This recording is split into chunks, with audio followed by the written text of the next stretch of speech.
Where on earth did you get this much cash? That was the question that cracked the air, sharp as glass. The second Karen, that was really her name, spotted the stack of bills in James Miller's hand at Global Citibank. But let me back up a sec. That morning, James had just strolled in, calm as a spring day, wearing black jeans, a simple t-shirt, and a jacket, nothing flashy. He nodded at folks as he passed, stepped into the business account section, and said, "Good afternoon. I'd like to make a deposit," with the kind of polite confidence that comes from working your way up in this world.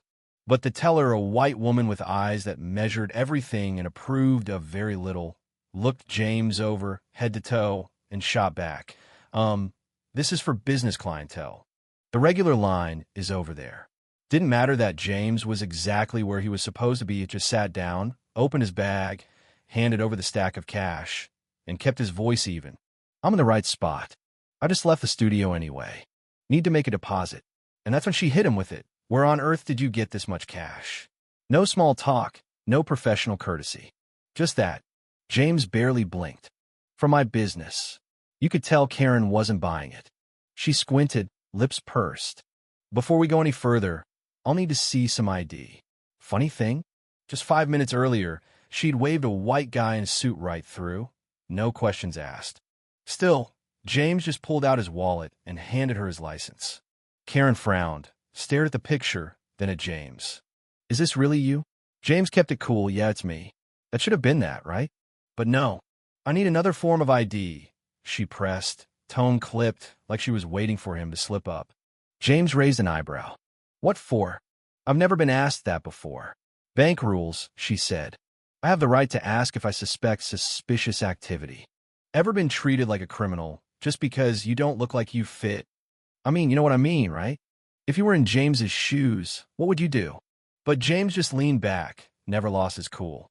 "You want another ID? Here's my college ID." Karen eyed it like it was a lottery ticket. "Stanford? You expect me to believe you went to Stanford? This looks fake." "Got a passport." Now he was starting to lose patience, but kept it together. "Why would I carry a passport to the bank?" Karen's nose wrinkled up. "Oh, so you want to be a smart guy?" Next thing you know, she yells for backup. "Stella, can you come in here, please?" Another woman walks in. Stella, glasses, no nonsense.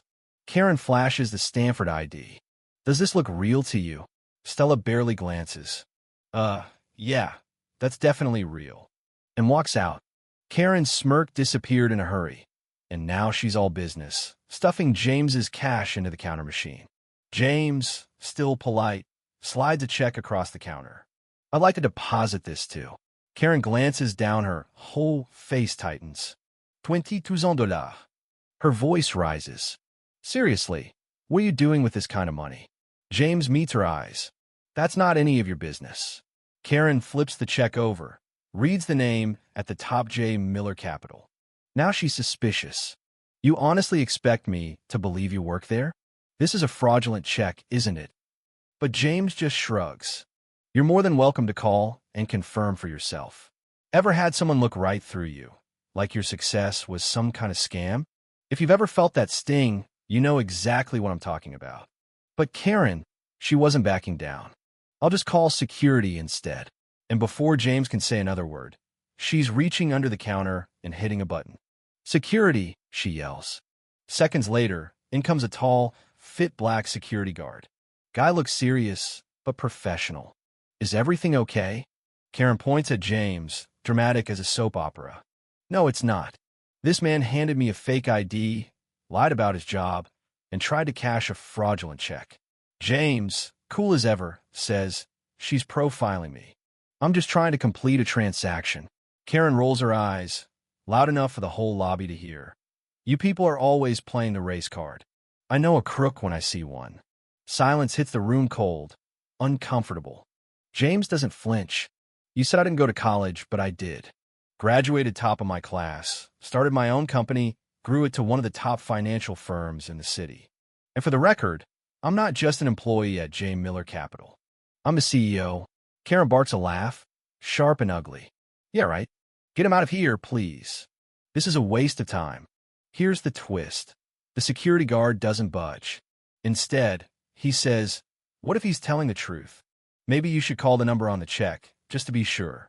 Karen hesitates, stares at the check, then finally picks up the phone, dials the number, all stiff and formal.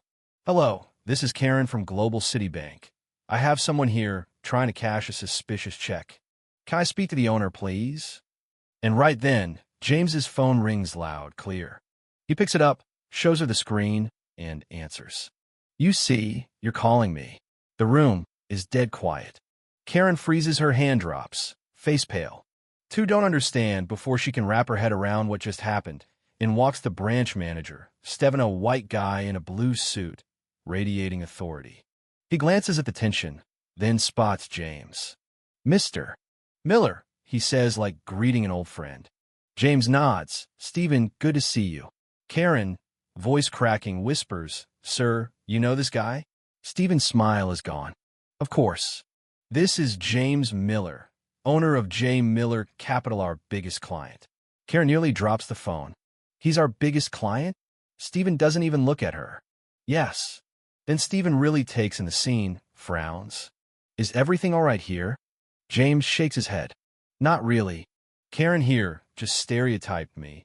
Made it almost impossible to do a basic transaction because of how I look. Steven's jaw tightens, his tone goes cold.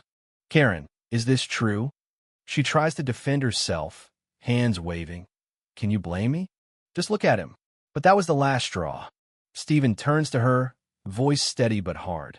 You should know better. Never judge a book by its cover. Then, turning to James, Mr. Miller, I'm so sorry. This will never happen again because Karen here is fired. Karen's mouth drops open. What? Fired? You can't do that. But Steven's done. I just did. We've had complaints before about you racially profiling clients. I should have acted sooner.